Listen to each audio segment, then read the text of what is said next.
He always told me, "I will live forever." And as a child, I believed him without question.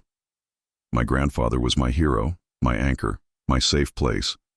But behind that unshakable presence, he was quietly fighting a battle he never wanted me to see. This is the true story of how he hid his terminal illness to protect our bond, how I discovered the truth too late, and how I chose to keep his promise alive in the only way I knew. Before the story begins, tell us in the comments where you're watching from. We love knowing how far these stories travel. Enjoy the story. When I was a child, my world didn't revolve around superheroes or cartoons. It revolved around my grandfather. He wasn't just the man who gave me candy when my parents said no, or the one who let me stay up late to watch old movies. He was something more, a giant carved out of time, someone I believed the universe had handcrafted just for me. Every weekend, I'd run into his arms like I was returning home, and he'd scoop me up with that warm, timeless laugh. He smelled like coffee, cedarwood, and something that felt like safety, and every time I was scared, whether it was a thunderstorm or a scraped knee, he'd hold my face gently, look me straight in the eye, and say it without blinking, "I will live forever." That promise felt real as the walls around me, as real as the love I felt when I was with him. He didn't just say it once. It became his catchphrase, his signature line. When my dog died, he said it. When I was afraid of the dark, he said it. When I asked him if he'd still be around when I grew up, he ruffled my hair and said it with a wink, "I will live forever." I believed him. How could I not? He could lift heavy furniture like it weighed nothing. He could make entire rooms go silent just by standing in the doorway. People listened to him, trusted him, admired him. To me, he wasn't a man. He was a myth walking among us, and when he made that promise, it wasn't a joke. It was a vow, something sacred, something eternal.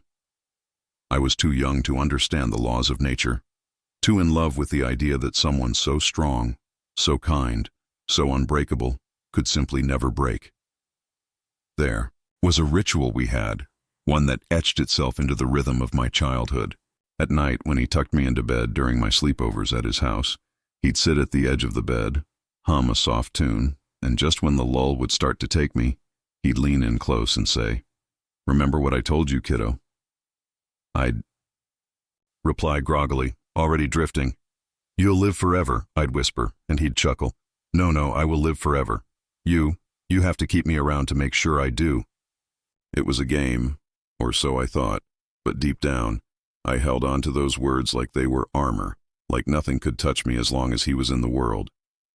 When my parents divorced, I didn't cry much. I didn't need to. I had him.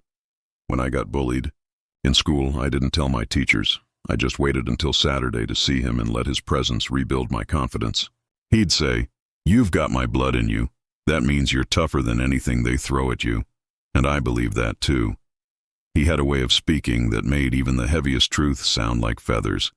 He never raised his voice, never lost control, even when life around him did. The more the world fell apart, the more I clung to his promise. It wasn't just comforting, it was necessary. I remember one time, I must have been 9.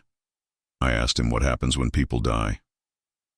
He looked at me with those wise, ancient eyes and said something I'll never forget. "They don't really. Not if someone remembers them right." Then he pointed to his chest and added, "And I got too much of you in here to go anywhere." It was poetic, it was beautiful, and it was also the first time I realized he was preparing me for something I wasn't ready to face. But I ignored the subtle weight in his tone. I ignored the pause in his breath. I was too in love with the illusion, too desperate for it to be real. "I will live forever." He said it again that night, softly, like a lullaby, like a wish he was begging the universe to grant. Looking back, I can see all the hints he dropped, all the invisible threads he sewed into our conversations. But at the time, I couldn't, or maybe wouldn't, see the truth. I didn't want to see that a promise, even one wrapped in love, could be broken, and especially not this one. Because this wasn't just his promise to me. It was mine to him too. I promised to believe him.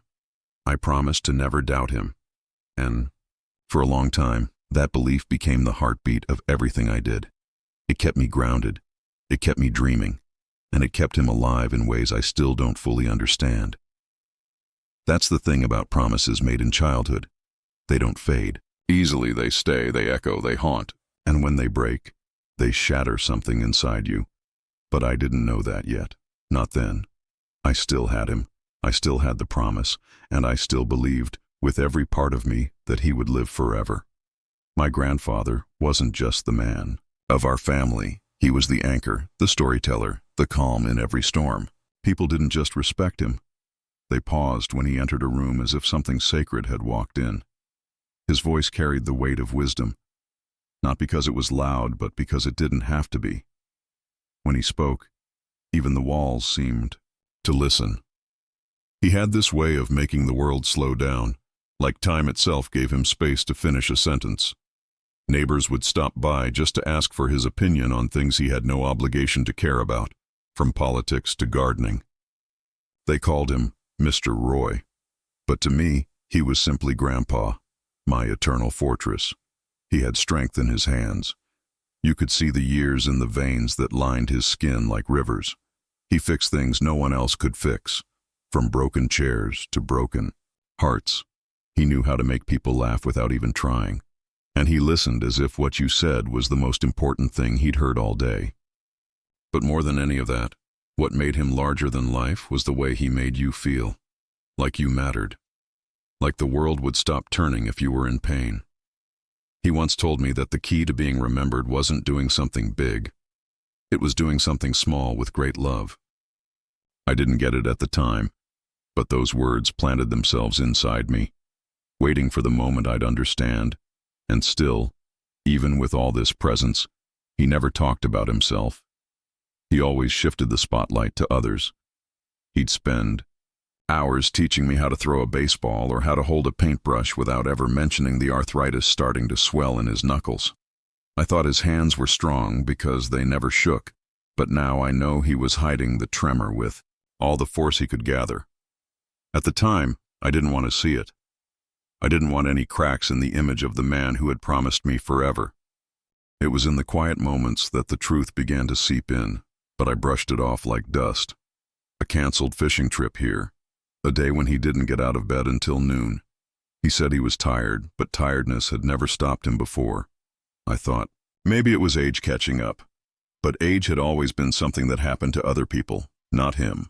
He was the exception, the rule breaker, the one who'd been telling me since I could walk that he'd never leave me. Even as I grew older, as life started pulling me in different directions, the promise lingered. It shaped my beliefs about the world. I thought love could shield people from death. I thought devotion could pause time. I thought that if I held on tight enough, nothing would ever change. So I didn't ask questions. I didn't notice how his belt was being tightened a few notches, smaller, how he was skipping seconds in conversations, losing his train of thought more often. I didn't see the shadow creeping behind his eyes because I refused to look for it. There's this thing about memory, it protects you until it doesn't. Looking back now, the signs were there like warning lights on a dashboard, but back then they were just little flickers in the corner of my eye. A nap taken during a movie, a shortness of breath after a simple walk, a hand pressed a little too tightly to his side. I chose not to connect the dots, not because I couldn't, but because I didn't want the picture they might form. He still smiled the same way, still said, "I will live forever," when I left his porch on Sunday evenings. He still gave me that wink and that nod, as if he knew something the world didn't. I didn't know it then, but each of those moments was him holding on to the image he had promised me. Not just for me, but for himself. Because sometimes the people who look the strongest are the ones who are carrying the heaviest secrets, and his secret was growing inside him, quietly, day after day. One time, he stumbled in the garden while picking tomatoes. I rushed to help him, but he laughed it off, said he'd tripped on a root. I believed him because I wanted to. Not because it made sense, but because the alternative was unthinkable. I didn't see a sick man. I saw my grandfather. The same man who once carried me through the rain for half a mile when my shoes gave out. The man who swore he would see me graduate, marry, have children of my own. The man who had told me, so many times, that death would have to wait, and I clung to that, even as his steps got slower, even as his eyes dimmed just slightly, even as his presence grew heavier, like he was dragging something invisible behind him. I held onto his words like a child holds onto a nightlight. "I will live forever" wasn't just something he said. It was something I needed to believe. Because when your whole world is built on one promise, the last thing you want to do is question it. It started with the smallest details, the kind that only someone who truly watches would notice. A hesitation before he answered a question. A missed detail in a story he had told me 1,000 times. The way he rubbed his temples after reading the newspaper, quietly, as if the words on the page were weighing more than usual. There were no outbursts, no dramatic warnings, only shifts in the atmosphere around him, like the air had become heavier without explanation. He never complained, not once. But things that were once effortless became slightly delayed, and he always seemed to be conserving energy without saying why. He stopped mowing the lawn himself. He stopped going to the Sunday market where he used to greet every vendor by name. When I asked if he wanted to go, he'd smile and say maybe next week. But the next week came and went, and still he stayed home, reading or sitting on the porch, watching the clouds roll by like he was waiting for something only he understood. I told myself he was just getting older. Everyone slows down eventually. Right. That's what I told myself, again and again. But the truth was curling up in the corner of my mind, refusing to look me in the eye, and then came the books.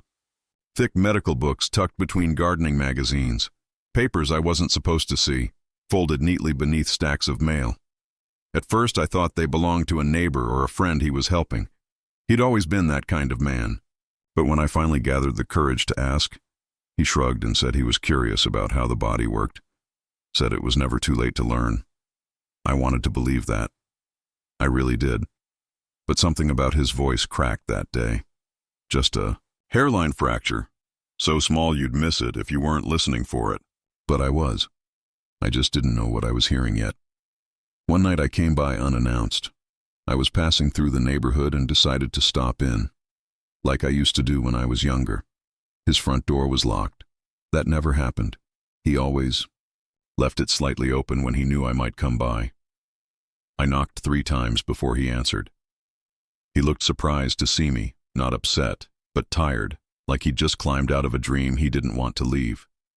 He invited me in, offered me tea, the usual. But his hands trembled as he poured the water, and for the first time I saw him wince when he reached for the sugar. It was so subtle I almost convinced myself I imagined it. Almost. The house was cleaner than usual. Too clean, like he had scrubbed it in a rush or had someone else do it for him. I looked around and noticed things missing. Family photos that used to hang on the wall now stacked against the bookshelf. A calendar with nothing written in it.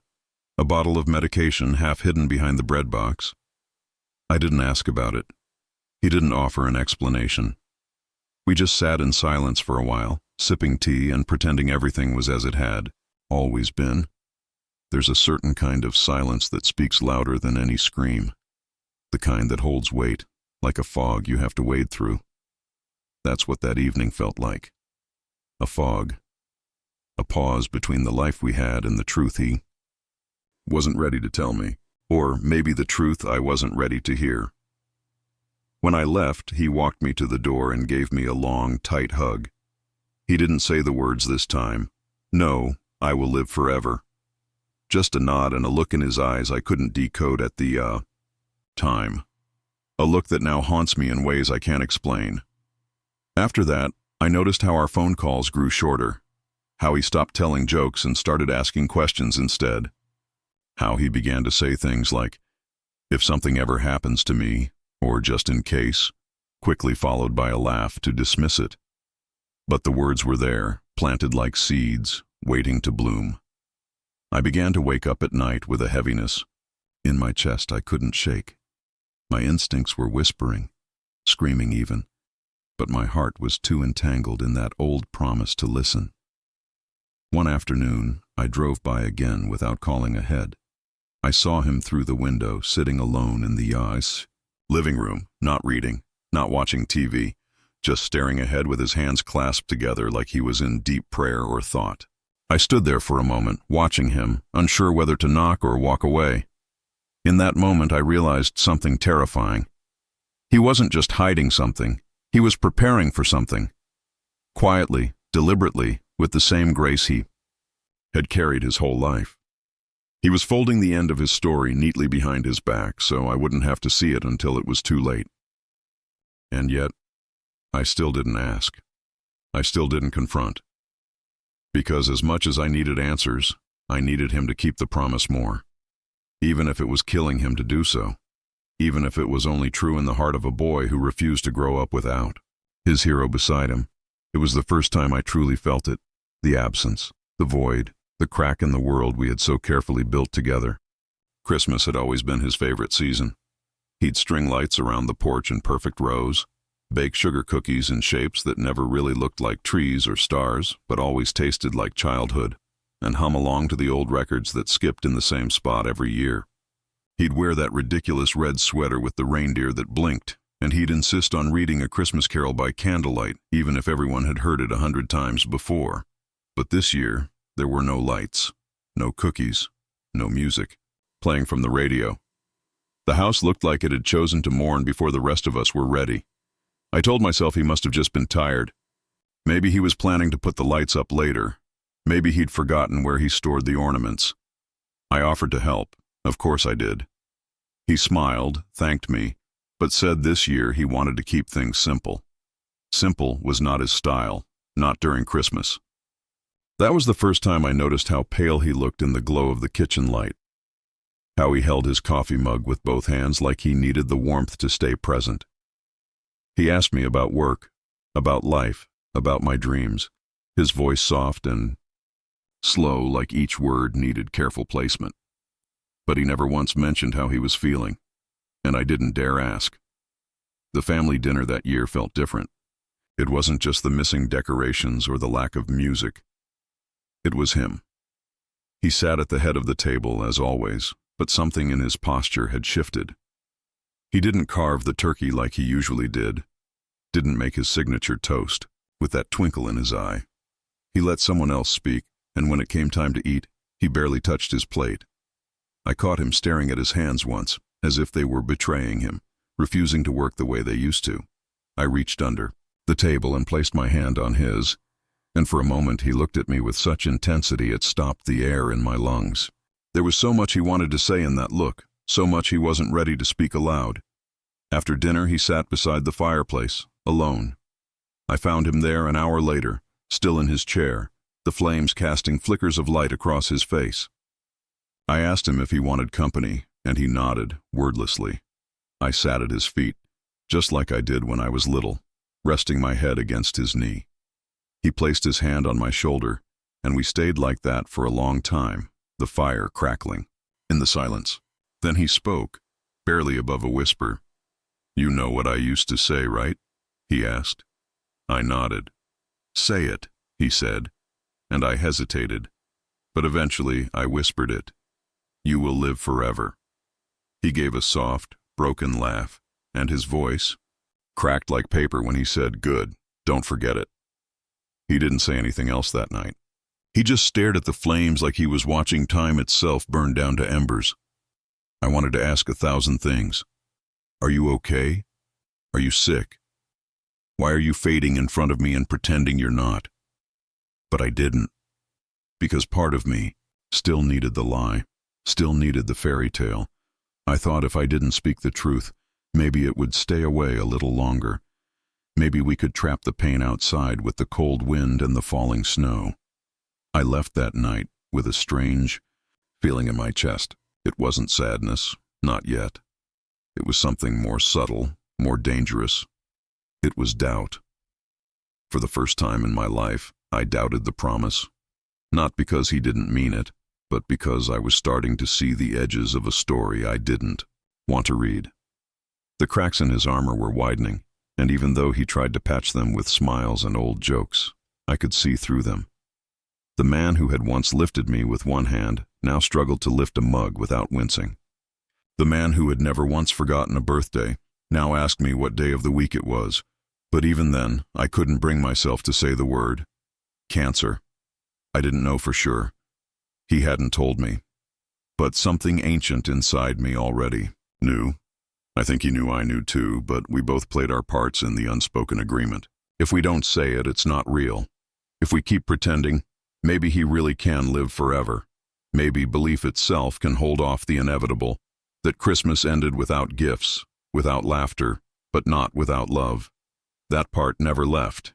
Even in the silence, even in the dimmed lights, it was there.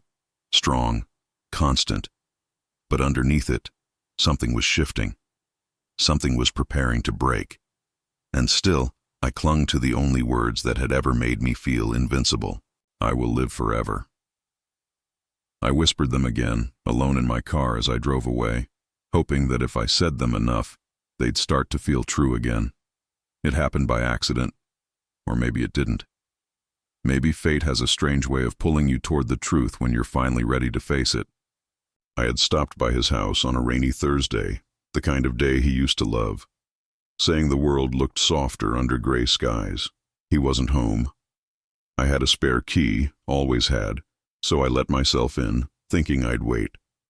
I made tea the way he liked it, sat in the kitchen, and listened to the creaks in the floorboards, the ticking of the old clock on the wall, the kind of silence that no longer felt peaceful, only hollow. I walked around the living room, straightened a picture frame, traced my fingers along the edge of a bookshelf, anything to feel close to him. That's when I noticed the drawer slightly open in his desk, not wide enough to look suspicious, but just enough to catch the light and call to me. I hesitated. We had always respected each other's spaces, had invisible lines we never crossed. But something in me, something quiet but firm, pushed me forward. My hand moved before I could talk myself out of it. The drawer was filled with envelopes, some blank, some addressed, most yellowed with age. And then I saw it, an envelope with no stamp, no address, just a name in his handwriting. Her name. My grandmother's name. She had passed away years ago, yet here was a letter, folded perfectly, tucked beneath a stack of crossword puzzles as if he'd hidden it and forgotten where it was, or maybe hoped no one would ever find it. I pulled it out slowly, hands trembling, unsure if I had the right to read it, even more unsure if I could handle what was inside. I sat down, unfolded it carefully, and began to read. The words didn't shout. They whispered. Quiet confessions, inked in neat, steady handwriting, the kind that carries the weight of someone who chose each word with reverence. He wrote about the days he'd been hiding from everyone, the nights where he couldn't sleep from the pain in his body, the way he had found out 6 months earlier that he had cancer. He described the diagnosis without fear, without drama, just facts. Stage 4. Inoperable. No treatment. No one else knew. He wrote that he didn't tell the family because he didn't want anyone to see him differently. But then, halfway down the page, the letter changed tone. He wrote about me, about the promise. He said he made it when I was 4 years old, half joking at first, but then I started to believe it, and he realized he couldn't take it back, that I had held on to those words like a lifeline, and so he made the choice to carry the lie a little longer, to protect me from what he knew I wasn't ready to face. He said, "If I can give him one more day of believing in forever, then maybe I'll be remembered that way. Maybe that's enough." I remember reading that line again and again, each time like it was digging deeper into my chest. The pain I felt wasn't from betrayal, it was from understanding. The kind of understanding that breaks you not because of what someone did, but because of why they did it. He hadn't lied to me out of fear. He had lied out of love. He had carried his illness like a secret gift, hidden behind every smile, every quiet nod, every trembling hand he pretended was steady. I sat there for what felt like hours, the letter, still open in my lap, tears streaming down without permission. The house around me felt heavier now, like every object knew something I didn't until that moment. I wanted to run. I wanted to scream. I wanted to rewind time and notice all the things I should have seen. But most of all, I wanted to hug him, to tell him he didn't need to protect me anymore, that I was strong enough now, that he didn't have to carry this alone. But he wasn't there, and the weight of that absence sat with me like a shadow. I folded the letter back, placed it exactly where I had found it, and closed the drawer with care. It felt sacred now, not just paper and ink, but a final gift. A piece of him he hadn't meant for me to see, but one I needed more than I realized, and as I sat in that quiet room, filled with the scent of old wood and cold tea, I whispered the words one more time, not out of belief, but out of memory. I will live forever. And for the first time, I understood what he had really meant. After reading the letter, I spent days rehearsing what I would say to him. In the shower, in the car, walking through the grocery store, I played every version of the conversation in my mind. Some started with anger, others with tears, but they all ended with the same desperate question. Why didn't you tell me I needed to understand the silence, the hidden pain, the reason he chose to shoulder all of it alone while smiling at me like nothing was wrong?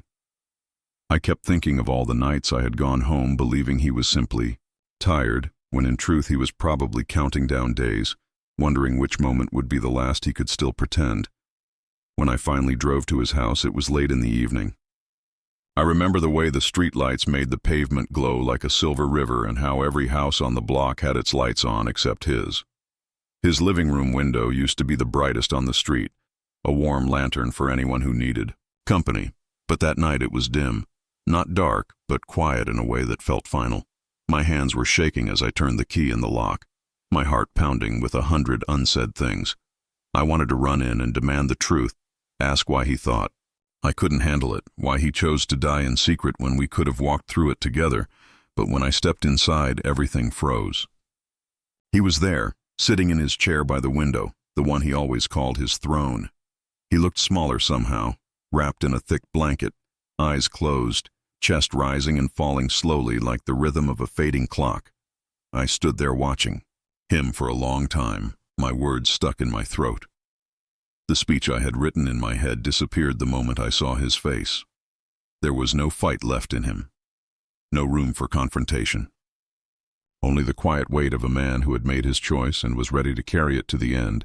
I walked over, knelt beside him, and took his hand. It was warm but weaker than I remembered. His fingers no longer curled around mine with strength, but with gentleness, like holding something fragile. He opened his eyes slowly and looked at me, not surprised to see me, not alarmed, just calm, like he'd known I was coming, like he'd been waiting. I wanted to speak, to ask everything I had been carrying in my chest since reading that letter. But the moment I looked into his eyes, I saw the answer there. He didn't hide out of fear, he hid out of love, out of a fierce, selfless desire to preserve the world he had built for me, a world where pain didn't reach beyond the boundaries of his body, where my memories of him would stay golden and whole. He hadn't kept me out because he didn't, trust me. He had done it because he wanted to protect something inside me, something he believed was still too young to face loss. And maybe he was right. Maybe I would have crumbled if I had known from the beginning. We sat in silence for a while, just holding hands. The television was on in the background, playing an old Western, the kind he used to love. He didn't say much, a few words here and there, a story about a dog he once had, a memory of my first school play. He smiled when he told it, his eyes wet, his voice fading like a song coming to its final verse. I wanted to freeze time, to bottle up that moment, but even as I held his hand tighter, I could feel it slipping. He was already halfway gone, not in body, but in spirit, drifting slowly, toward something he'd made peace with long before I had. There was a moment when I almost asked about the cancer, the letter, everything. But I stopped myself, because I realized then that confronting him wouldn't heal me. It wouldn't change the choice he had made or erase the months he had spent protecting me with every quiet breath. The only thing I could do now was honor it, sit with him, be there fully, and let him know that even though I hadn't been told, I understood now, and I forgave him. Not just for what he kept from me, but for all the years he carried the weight alone. Before I left that night, he looked at me one last time and whispered something so soft I almost missed it. "You remember the promise?" he said. I nodded, my eyes burning, my voice gone. He smiled barely and squeezed my hand. "Then keep it alive." I walked out into the night, the air colder than before, the stars hidden behind clouds. But something had changed. The silence that used to scream now felt peaceful, not because the pain was gone, but because it had been shared, and in that sharing, something had been healed. Not everything, but enough. Hospitals never feel right when someone you love is inside them.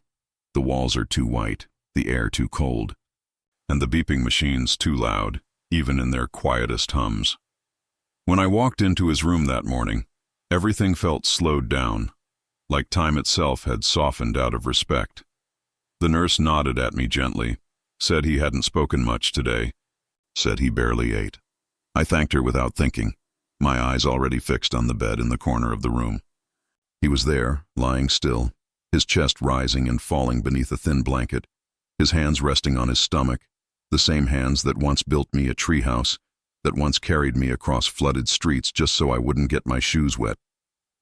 Stood there for a moment, afraid to move, afraid that stepping forward might wake him, or worse, change something I wasn't ready to face.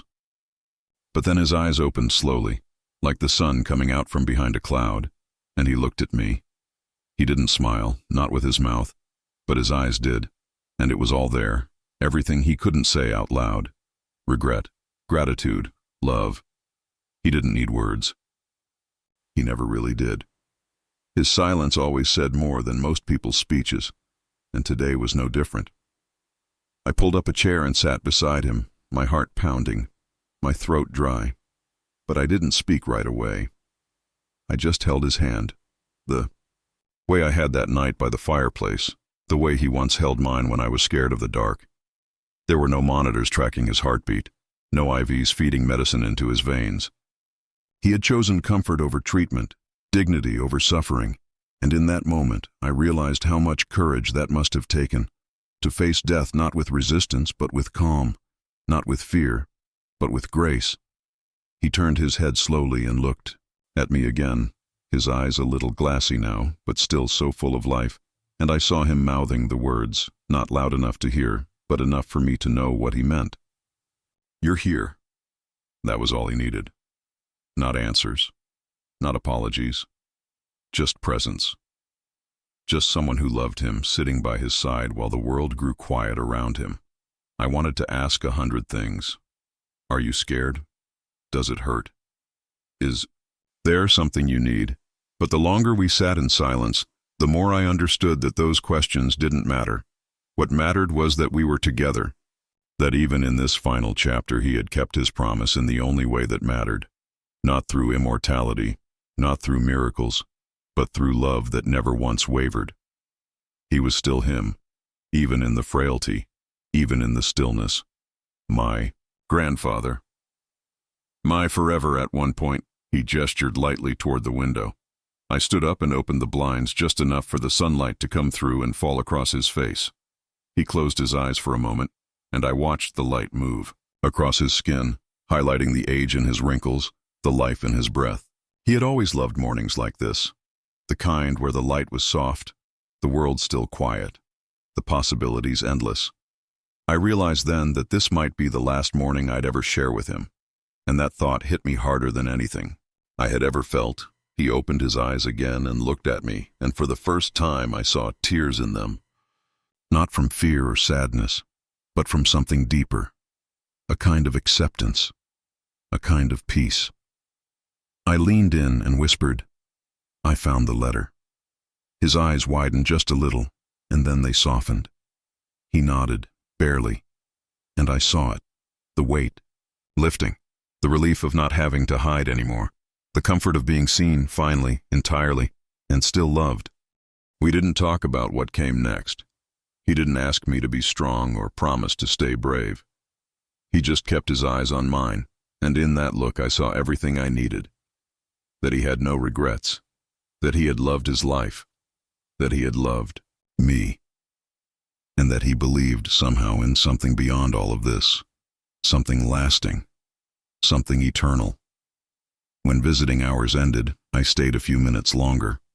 I told him I'd be back tomorrow, even though part of me wasn't sure if tomorrow would come. He gave my hand a soft squeeze and closed his eyes again, the sun still resting on his face. The room filled with that strange quiet that somehow felt full instead of empty. As I walked out, I didn't cry. Not then, because his eyes had said it all. And I wasn't ready to let go of that look just yet. It was a gray morning, the kind he used to call thinking weather, the kind of sky that felt too heavy for sunlight, too still for birdsong. I remember waking up that day with a pressure in my chest, like something unspoken had curled itself around my ribs during the night. The phone rang at 6:43 a.m. I didn't even say hello. I just listened. It was the nurse. Her voice was soft, steady, trained for moments like these. "He passed peacefully just before sunrise," she said. "He wasn't in pain. It was very calm." I don't remember saying anything back. I just sat there, phone still against my ear, my breath caught somewhere between disbelief and understanding. Words echoed through me, not loud, but endless. He passed, he passed, he passed. I think some part of me still believed it couldn't happen, even after the letter, even after the hospital, even after watching him fade. Because that promise wasn't just something he said. It had become part of my identity, my armor, my refuge. I will live forever. And now that he was gone, it wasn't just his absence I felt. It was the absence of the world we had built together, a world where he could never disappear. I didn't cry at first. I just sat on the edge of my bed, staring at the floor like it might give me an answer. My hands trembled without permission, my legs wouldn't move. Grief doesn't always arrive like a wave. Sometimes it's a fog, and you don't drown. You just vanish inside it. I must have sat there for over an hour before I finally stood, walked to the window, and looked outside. The street was quiet. The world hadn't changed, not visibly. But mine had. Entirely I drove to his house in silence. No music, no thoughts.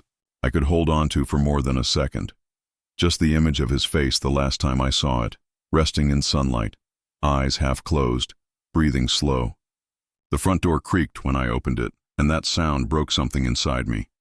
Because he had always been there to greet me, always, with a joke, a story, a cup of tea.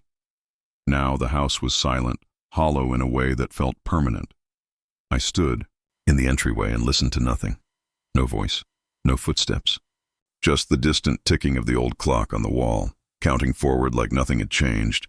I walked through each room, touching the backs of chairs, running my fingers over picture frames, trying to feel him in the objects he left behind. The living room still smelled like him, cedar and vanilla and something warm I couldn't name. His blanket was still folded neatly over the couch, his slippers by the armchair, his reading glasses on the end table. It felt impossible. How could all of this still be here if he wasn't? How could a man who filled every corner of this house be reduced to absence in a matter of hours? Eventually I sat down at the kitchen table, the same one where he had told me stories, given advice, made me laugh until I cried. I placed my hands on the wood and closed my eyes. I whispered it again. "You said you'd live forever." And this time it didn't feel like a comfort. It felt like a wound. I don't know how long I sat there, but when I opened my eyes, the light had changed. The sun had finally broken through the clouds, casting a gentle beam across the table. I looked at it and thought of his face, the way it looked the day he made the promise. Young, strong, unshakable. I wanted to go back to that moment, to tell him not to promise things like that, to beg him to be honest instead. But it was too late. I walked out to the backyard and stood where he used to grow tomatoes. The soil had gone dry in the winter air, the vines brittle and brown, but I knelt anyway, reached down and touched the earth like it could still carry him. I whispered, Thank you again and again until my voice cracked. Thank you for loving me. Thank you for protecting me. Thank you for lying, even if it broke my heart. Because in the end, it wasn't the promise he broke. It was the illusion. And maybe that's what love is sometimes. Choosing to give someone peace, even if it means giving up truth. And finally the tears came. Not loud, not wild, just steady, like rain after a long drought. I cried for the years we had, for the moments we lost, for the goodbye I never really got to say.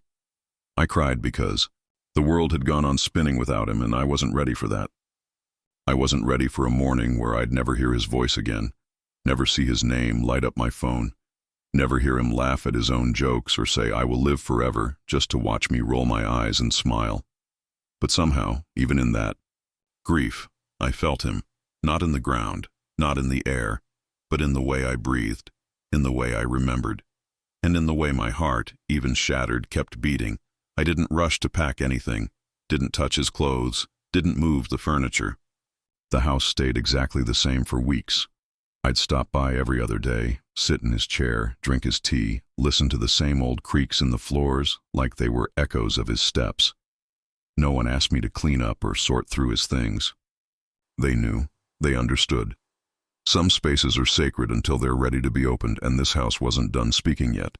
It was a quiet Saturday when I found it. I had come over with no purpose, just a need to be near the space he loved. I walked from room to room like I always did, touching the corners with memory. In the hallway closet, hidden behind a pile of blankets and an old chessboard, there was a wooden chest I had never seen before. It wasn't locked, just heavy. I slid it out and sat down on the hallway floor, the morning sun creeping in through the blinds, casting stripes across the lid like it was warning me. This isn't just wood and nails. This is weight. This is story. This is what remains. When I opened it, the scent of old paper and cedar hit me immediately. Inside were things so carefully arranged it almost felt like he'd known I would find them, like it was all waiting for the right moment. There were photographs, black and white, faded. Some of him as a boy with a slingshot in his back pocket. Some of him and my grandmother dancing in a kitchen too small for two people, but clearly enough for love. I found birthday cards I'd made him as a kid, little drawings I had forgotten ever creating, and he had kept them all, every scribble, every word. He had saved me like I was something priceless. There were letters, too, dozens of them, folded neatly in envelopes with dates in the corner. Some addressed to my grandmother after she passed, some to my mother, some to no one at all. Just pages of thoughts and prayers and memories written in his steady hand. But one envelope caught my eye. It had no name, just a single line on the front, "For when he's ready." My breath caught when I read that. I didn't open it, not yet. I wasn't sure if I was ready. Instead, I kept digging. Beneath the letters was a small metal tin filled with little items, a dog tag from his military days, a rusty key that belonged to his first car, a pebble from the beach where he used to take me as a boy, a broken watch that still ticked when I held it to my ear. None of these things had monetary value, but they held stories, memories too big for words. I felt like I was holding pieces of his soul, fragments of a life he wanted me to see, not through explanation but through feeling. I laid everything out around me like a map, each item pointing to a chapter of his life. He had never told me half of these stories, and now I was learning them in silence, in stillness. It was as if he had spent years preparing this quiet museum for me, a time capsule filled not with answers, but with presence. He didn't need to explain who he was. He had lived it, and now he was letting me rediscover him one memory at a time. Eventually, I reached for the envelope. I opened it slowly, afraid of what it might say, afraid that whatever was written might break me further. But the moment I unfolded the paper, I knew this wasn't meant to hurt. It was a goodbye, a gift, a final breath made out of ink. He wrote, "If you're reading this, it means I've gone where I can't be followed. Not yet, and I'm sorry for the silence, for the things I couldn't say out loud. But know this, I never broke the promise. Not really. I am still here, just in ways you'll have to look for. I read those words over and over, each one stitching something back together inside me. He talked about how proud he was, of the man I was becoming, of the choices I had made. He said he believed in me more than I believed in myself. And then, at the bottom of the page, he wrote the words, "I didn't realize I needed until I saw them. You kept me alive. Every smile, every visit, every I love you, that was forever." That was the promise. I sat there for hours, the letter in my lap, the chest open beside me, the whole house humming with his memory. And for the first time since the phone call, I didn't feel crushed by the weight of loss. I felt held, surrounded, remembered. As if in creating this space for me to grieve, he had also created a way for me to heal. Because love like his doesn't vanish. It transforms. It anchors. It builds a bridge between what was and what still is. And I realized then that forever doesn't mean never leaving. Sometimes, forever means leaving so much of yourself behind that no one can ever forget you. I read the letter again the next morning, this time with a calmness I hadn't felt in weeks. The words didn't hit like a storm now. They moved like waves, steady, patient, carrying me somewhere I needed to go. Each sentence felt like a hand on my shoulder, guiding me, steadying me, reminding me that grief didn't have to drown me. That love, when real, doesn't stop at the end. It finds ways to echo. He had written that letter not just to say goodbye, but to teach me how to live in a world without him. A final lesson, a soft release. A truth wrapped in love. He wrote about the fear he carried when he was first diagnosed. Not fear of dying, but fear of what it would do to us. Fear that we'd treat him like he was already gone, that we'd mourn him while he was still breathing. He couldn't bear the idea of us looking at him like he was fading, like every conversation was a farewell. So he chose silence. He chose laughter when it hurt. He chose normal days over treatment. He chose to keep his promise not through magic, but through presence. He wrote, "I didn't lie to you. I just loved you too much to let death into the room before it had to be there." He said he knew I'd be angry, that I'd feel betrayed. But he hoped one day I'd understand, that I'd look back and see that every moment we shared in those final months, the porch talks, the quiet meals, the long stares at the sky, those were his goodbyes, spoken in code, wrapped in habit, laced with care. "I wanted our last days to be full of life, not shadows," he wrote. "I hope that one day when someone you love is hurting, you'll remember that, and you'll choose love over fear, light over worry." That line broke me, because I did understand now. He had carried the weight of his ending, not because he was proud, but because he was gentle, because he wanted to protect the most vulnerable parts of us from the hardest truth. And isn't that what love is? Not hiding reality, but softening it. Not denying the fall, but catching you with grace toward the end of the letter. His handwriting grew messier, a little shakier, but the meaning was even clearer. He wrote, "People think forever is a long time, but it's not. It's a feeling. It's a moment that stays. And you gave me that. You gave me forever. Every single time you looked at me with belief in your eyes, every time you repeated the promise back to me, you didn't just believe I'd live forever. You made me feel like I already had." I folded the letter with reverence, placed it back inside the envelope, and pressed it to my chest for a moment. Not for closure, but for connection. I understood now that he had never intended for me to carry guilt, only gratitude. That he didn't want me to hold on to the pain, but to hold on to the promise. Not as a literal vow, but as a symbol of the love we built. The kind of love that doesn't disappear when the body does. The kind that weaves itself into memory, into daily rituals, into quiet moments when you think you're alone, but you're not. Later that afternoon, I went into his garden and found a small patch of earth still untouched by the frost. I planted a tree there, a simple one. A sapling he had once mentioned planting but never got around to. As I placed the roots into the soil, I whispered the promise one more time. You will live forever. And this time, it wasn't out of denial. It wasn't a plea. It was a tribute. A truth redefined. Because I had finally learned that forever doesn't mean never leaving. It means leaving something that never fades. He had left me more than stories, more than heirlooms, more than a letter. He had left me a blueprint for how to live, how to love fiercely, even in silence, how to protect gently, even through pain, how to say goodbye without breaking someone open. He had shown me what it means to walk toward the end with grace, and to make your exit feel like an invitation to keep living fully. As I walked back into the house, the sun dipped behind the clouds, and the air grew still. But it didn't feel like something was ending. It felt like something had been passed on, like a torch I didn't know I was meant to carry, a torch lit by the most beautiful lie a man ever told, a promise that turned into truth through love. The days after the funeral moved like slow waves across a quiet sea.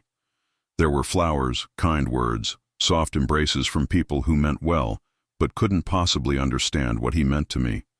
Everyone said the same things, that he was a great man, that he had lived a full life, that he had gone peacefully, and maybe all of that was true.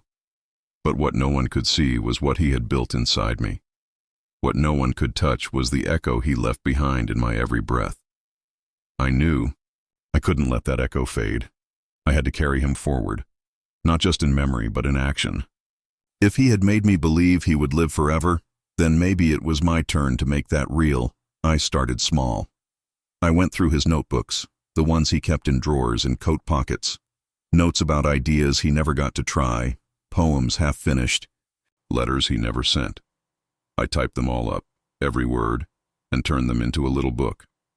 I printed 5 copies, one for me, one for my mother, one for the local library, one for the community center he used to visit every Friday, and one I placed in the chest I found his letter in, as if giving back a part of what he left me. It felt right. It felt like continuing the story instead of closing it, but I didn't stop there. I reached out to the church he used to volunteer at, asked if they needed help with anything. They did. So I showed up every week, mopping floors, organizing supplies, helping with meals.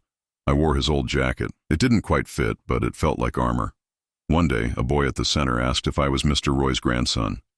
When I said yes, his face lit up, and he told me how my grandfather once sat with him for hours, teaching him to play chess, encouraging him not to give up after every loss.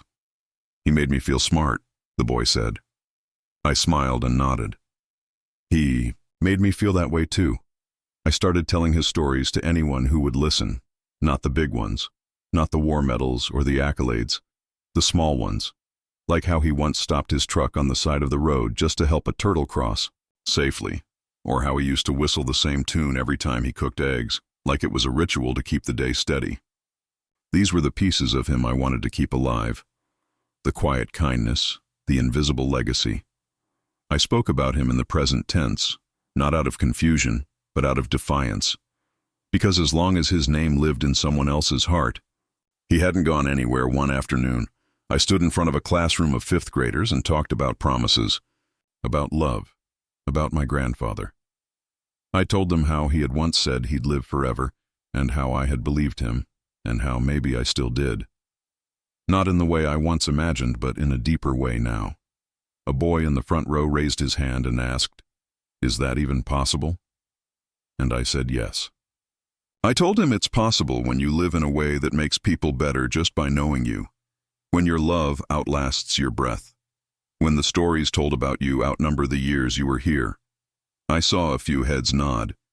Some were just being polite, but 1 or 2 understood. That was enough. I knew he didn't want a monument. He wasn't that kind of man.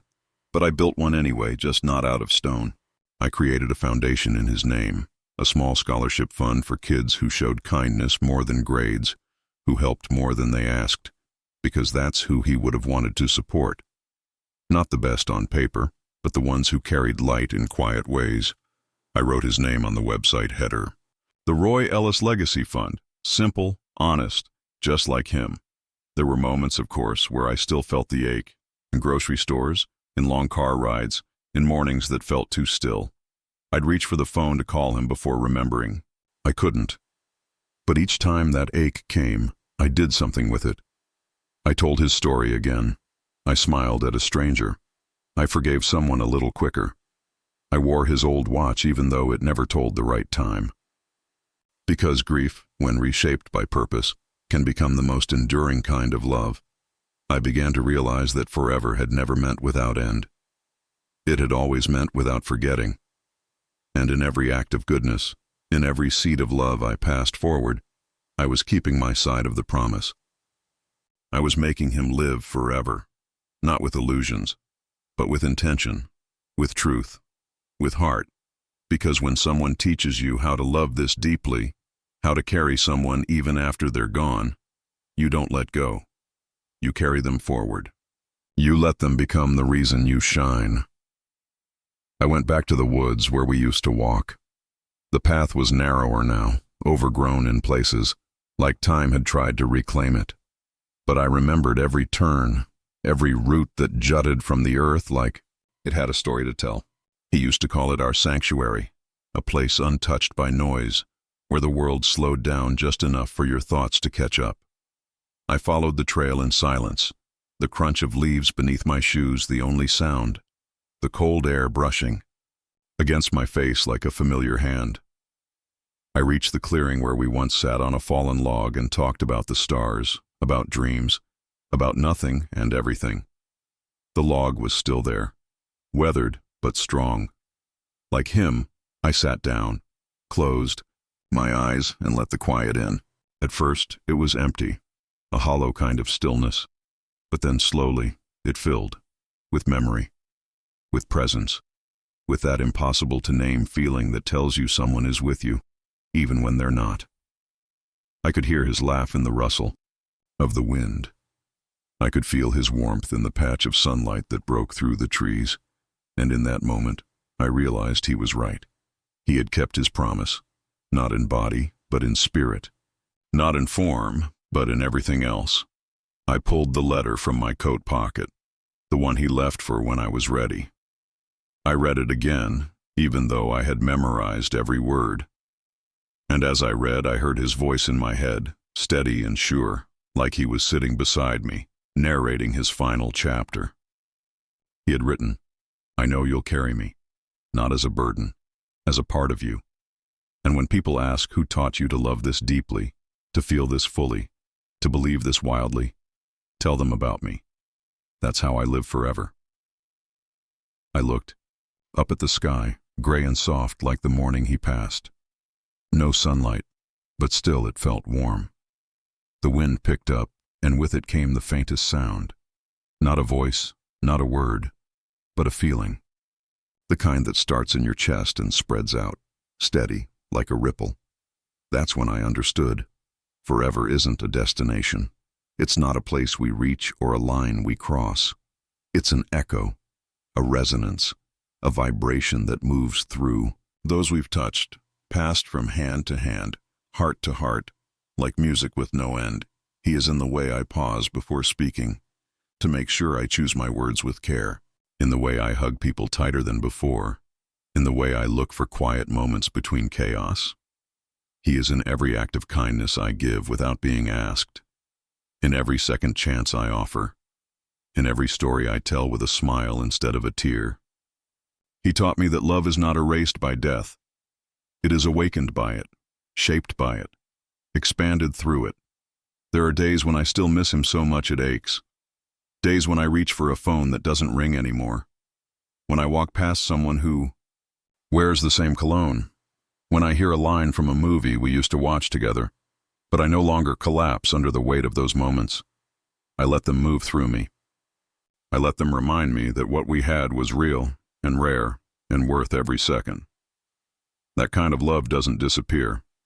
It just changes form. As I stood to leave the woods, I whispered his name, not out of longing, but as a thank you for the promise, for the lessons, for the life. I whispered, "You did it. You lived forever." And I could almost feel him smiling, not from above, not from some distant place, but from within me, from the roots of who I've become. I don't need to say goodbye anymore, because he's not gone. He's just everywhere I choose to carry him, and I will carry him, in stories, in actions, in love passed forward like an heirloom. I will carry him every time I sit with someone in pain and offer silence instead of answers. Every time I plant something that I'll never see grow to full bloom. Every time I whisper a promise to someone who needs hope more than truth. That is how forever lives. Not loudly, not endlessly, but truly, he promised me forever. And now, through me, through this, through every person who hears his story and carries even a piece of it forward, he kept that promise. If this story touched your heart the way it touched mine, I invite you to carry it forward. Share it with someone who might need to remember that love never really leaves us. Leave a comment below and tell us about someone who shaped your life, someone whose echo still lives in you. And if you believe that stories like this matter, stories of love, loss, and the promises that live beyond time, then subscribe to this channel. Because here, we don't just remember those who are gone. We make sure they're never forgotten. Thank you for staying until the end. You didn't just hear a story, you became part of it.